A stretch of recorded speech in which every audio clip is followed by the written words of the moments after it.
Youth Pro Nigeria, known as the Ultra Tertiary Pink Ribbon Organization in Nigeria, is set to create awareness, massive awareness in Nigeria and extended to all other parts of Africa. Now we have some proposed projects that we need to put in place before 2020 and 2023, and which by this we have it that cancer will have been prevented in 70%. Okay. So it can curb risk factors. You know, when people are aware of the risk factors, they will know how to curb it, and they will know how to stay away from those risk factors. Like, you know, I can tell you that cancers in this century, it's the one of the major causes I can say is ignorance. Okay. Is a major cause of cancer. So most people who are ignorant of what they are supposed to do and what they are not supposed to do, they have cancer through that. But so far we have the massive awareness in Africa. Cancer can be prevented in 70%. I think that's quite interesting. Youth Pro is making a progressive move towards aiding the people that has been under this depression of cancer. But how common is this cancer in our society? Thank you very much for that. Cancer is very, very, very common. I can say, according to stats, it is noted that cancer is the second leading deadliest disease in the world. It kills a lot. As at present, last year we have it that cancer has killed up to 48.8 million of people across the globe or within the shores of Africa? Across the globe. Oh. Across the globe. And in Nigeria, we have it that less than 2,000 people die of cancer in Nigeria. But up to 10,000 people are diagnosed with cancer every year in Nigeria. Every year? Yeah. Cancer must be so, anybody can have cancer because we all have the risk factors within us. Okay. Like the smokers, those that smoke tobacco, the alcohol takers, the direct, exposure to sunlight. That's too much of sunlight. Getting too exposed to sunlight can lead to cancer. It causes cancer. And those that go to clubs at night, those that clubs late in the night. You know, when in the club, there's this sharp lights that used to be at the club.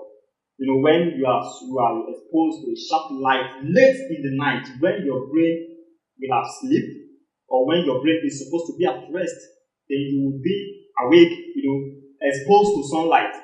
This our forehead, there's this ultrataneous hole that goes through it, and if this our forehead through that hole is being exposed to too bright light late in the night, like after 12 a.m., 1 a.m., like that. Towards 2 late in the night.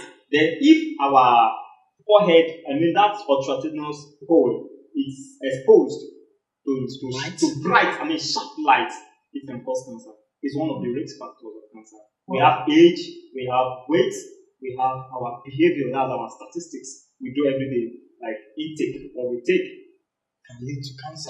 So exposure to chemicals, all those things. So you mean age also is a factor? Age is exercise, things with our intakes, and I think that should be noted in our society that there are a lot of things that can lead to cancer, and there are things that we are ignorant of. Very much. According to stats, I don't know, has Youth Pro ever made any move on knowing the number of people that lives today on Earth, but that has been diagnosed of cancer before? Wow, that's very good. Yeah. According to stats in our organization, we have noted that in the world, we have up to 18.1 million people who have survived cancer.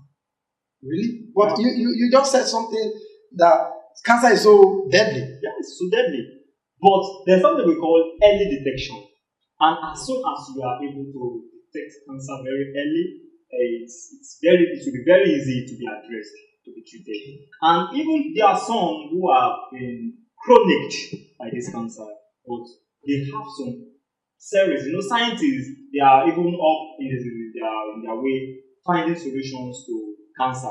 Even as we speak, cancers are on their feet looking for solutions, because presently there's not a specific treatment or specific approach to cancer. So there are different and diverse approaches that we can give to cancer as a result of scientists' information and researches. And all these things we need knowledge.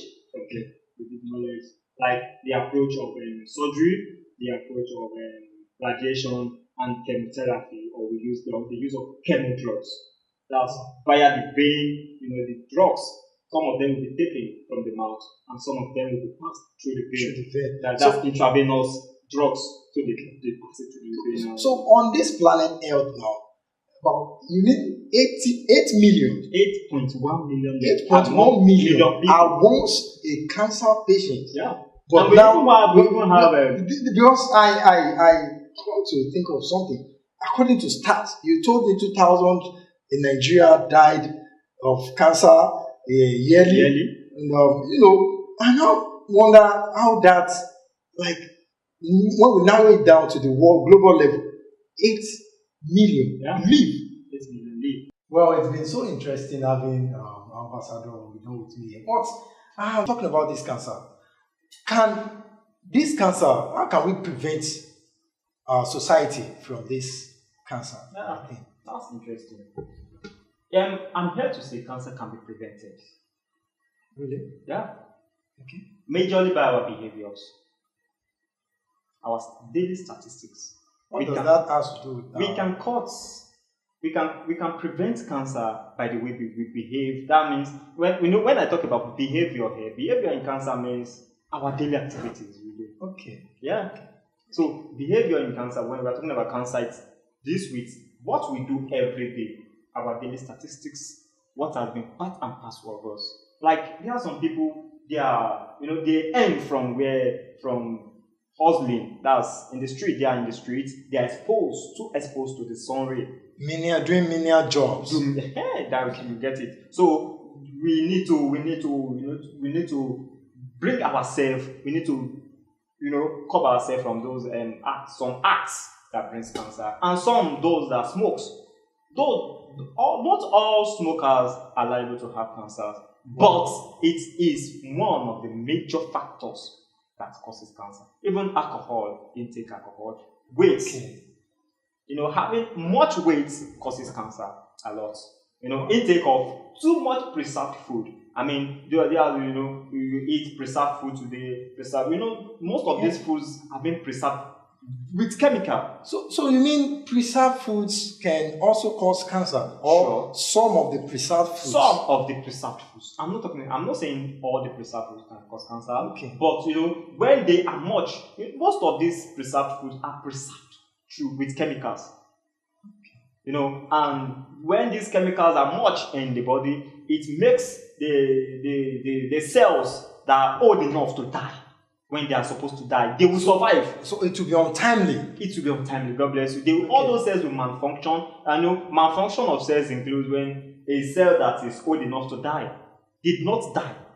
The cell will survive that death. Yes. And another generation of cells will be generated, will be brought in the body.